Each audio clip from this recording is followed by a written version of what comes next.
Hello India. Hello India. बड़ों को ढेर सारा प्रणाम, छोटों को ढेर सारा प्यार। और मेरे सारे सब्सक्राइबर कैसे हैं आप सबको Ram Ram. Welcome back to my YouTube channel Simi की डायरी ऑफिशियल में आप लोग का ढेर सारा स्वागत है। गणपति बप्पा मोरिया। दोस्तों, आज प्यारी भूतनी का 16वां भाग लेकर मैं आप लोगों के समक्ष आ रही हूँ। दोस्तों, प्यारी भूतनी का 16वां एपिसोड लेकर आज मैं आप लोगों के समक्ष आ रही हूँ। 15 एपिसोड अब तक मैं आप लोगों के समक्ष डाल चुकी हूँ। 4 दिनों के बाद ये एपिसोड आ रहा है मैं आप लोगों के समक्ष, क्योंकि जन्माष्टमी था तो जन्माष्टमी के उपलक्ष्य पे मैंने कुछ भजन आप लोगों के लिए डाला है। तो उसे देखिए कैसा लगता है, नहीं लगता है। और प्लीज़ मेरी मदद कीजिए। मेरे सब्सक्राइबर बिल्कुल नहीं बढ़ रहे हैं, तो मेरे सब्सक्राइबर को बढ़ाइए, मेरी थोड़ी सी मदद कीजिए। तो चलिए अब मैं 16वां भाग जो है सो लेकर के आती हूँ और स्टार्ट करती हूँ। एक दिन जब रात में झुमरू दुकान से लौटा से लौटा तो देखा मीता रमा को पढ़ा रही है। उसे पढ़ाते देख अचानक उसके दिमाग में एक विचार आ गया। झुमरू बोलता है, मीता। जी भैया। अब मीता झुमरू को भैया कहती थी और झुमरू भी उसे नाम से ही पुकारता था। हाँ, रमा ने कभी उसे भैया नहीं कहा था, इसलिए वो भी उसे रमा जी ही कहता था। मेरे दिमाग में एक विचार आया है। वो क्या भैया? पार्क के बाहर थाना है और रोड के उस पार और थाने के आगे फिर से रोड क्रॉस करके एक कॉलोनी है। वहीं उसी कॉलोनी में एक नर्सरी स्कूल चलता है, प्ले स्कूल। मैं उसमें बात करता हूँ, शायद तुम्हारे लिए कोई काम निकल जाए। तभी रमा झुमरू को बीच में टोक देती है। मैं इससे काम नहीं करवाना चाहती झुमरू जी। मैं घर से भागी थी मीता को पढ़ाने के लिए, काम करवाने के लिए नहीं। तो झुमरू बोलता है, आप बात को समझ नहीं रही हैं। देखिए, अब इसका एडमिशन किसी भी कॉलेज में नहीं हो सकता है। 1 साल तो बर्बाद हो ही गया। 6 महीने बीत गए हैं, बाकी बचा 6 महीना। इस बीच ये घर में बैठकर क्या करेगी? रमा बोल रही है, पर मुझे डर लगता है। यह शहर बहुत अच्छा नहीं है। बहुत अच्छा क्या? समझिए तो अच्छा ही नहीं है। झुमरू बोलता है कि डरने से तो काम नहीं चलेगा। अब बाकी जिंदगी तो आपको इसी शहर में गुजारनी है, तो हिम्मत तो रखनी ही होगी। बस 6 महीने की तो बात है। 4-6 घंटे का ही प्ले स्कूल चलता है। मैं इसे पहुंचा दूंगा, फिर इसे ले आऊंगा। दीक्षित साहब उसी कॉलोनी में रहते हैं, अच्छे इंसान हैं। उनसे पैरवी करवाते हैं, देखते हैं अगर कोई काम बन जाए तो कुछ पैसे हो जाएंगे तो इसकी पढ़ाई में मदद हो जाएगी, इसका मन भी लगा रहेगा। फिर 4-10 औरतें वहां आएंगी, उनसे बातचीत होगी तो आपका भी कुछ काम निकल जाएगा। अगर कोई फॉल पिको करवाना चाहे, कोई सिलाई का काम होगा तो मिल जाएगा। मीता साथ में कपड़े ले आएगी और फिर दे आएगी। भगवान ने चाहा तो आप दोनों की काफ़ी मदद हो जाएगी।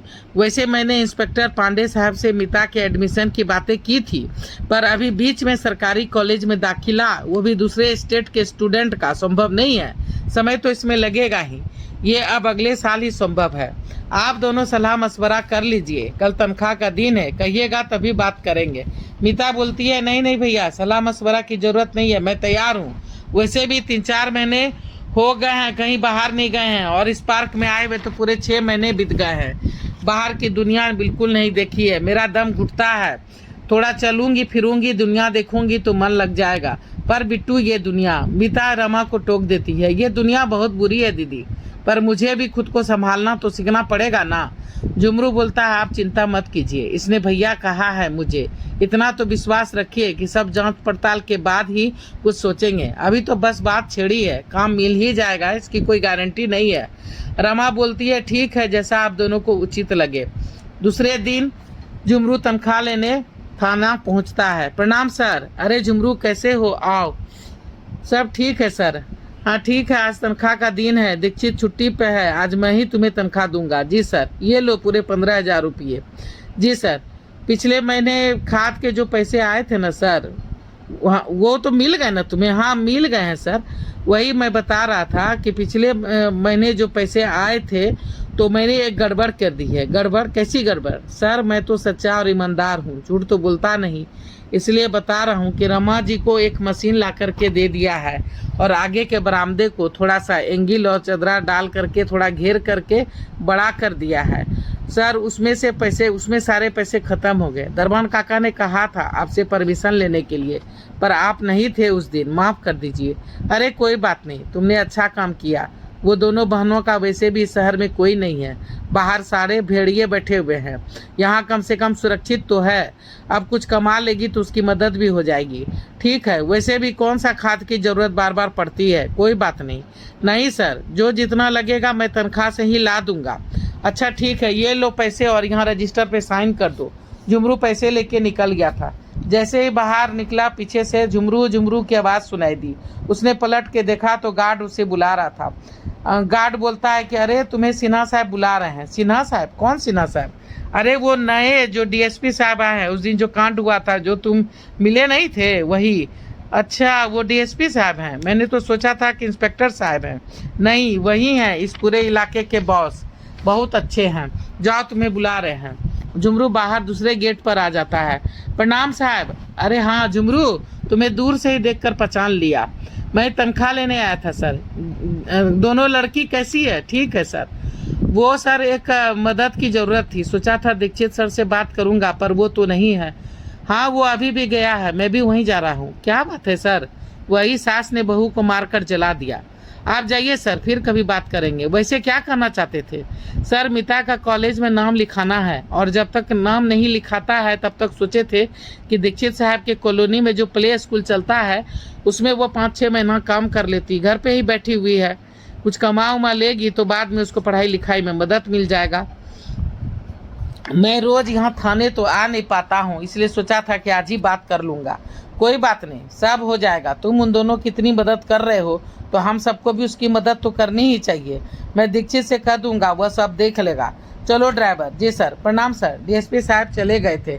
झुमरू घर की ओर बढ़ गया था।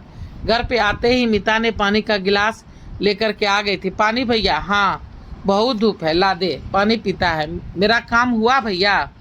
बात की आपने? रमा बोलता है, अरे चैन से पानी तो पी लेने दे। झुमरू बोलता है, बताता हूँ। ये लीजिए पूरे 15,000 रुपये, अलमारी में रख दीजिए, वो जो डिब्बा है जिसमें मैं रखता हूँ, रख दीजिए। जी। रमा पैसे लेकर रखने चली गई थी। झुमरू अब उसे पैसे संभालने देता था।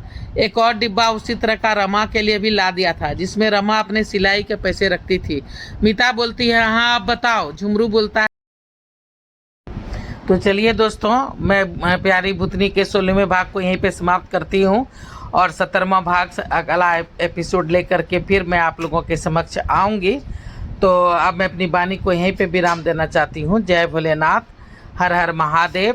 और आप लोग अगर पहली बार चैनल पे आए हैं तो थोड़ा सा सब्सक्राइब कीजिए, लाइक कीजिए, शेयर कीजिए, कमेंट्स कीजिए अच्छे अच्छे, और बेल बटन ज़रूर दबाइएगा, ऑल का बटन ज़रूर दबाइएगा, ताकि जब जब मैं वीडियो डालूँगी तो आप लोग को नोटिफिकेशन मिलेंगे।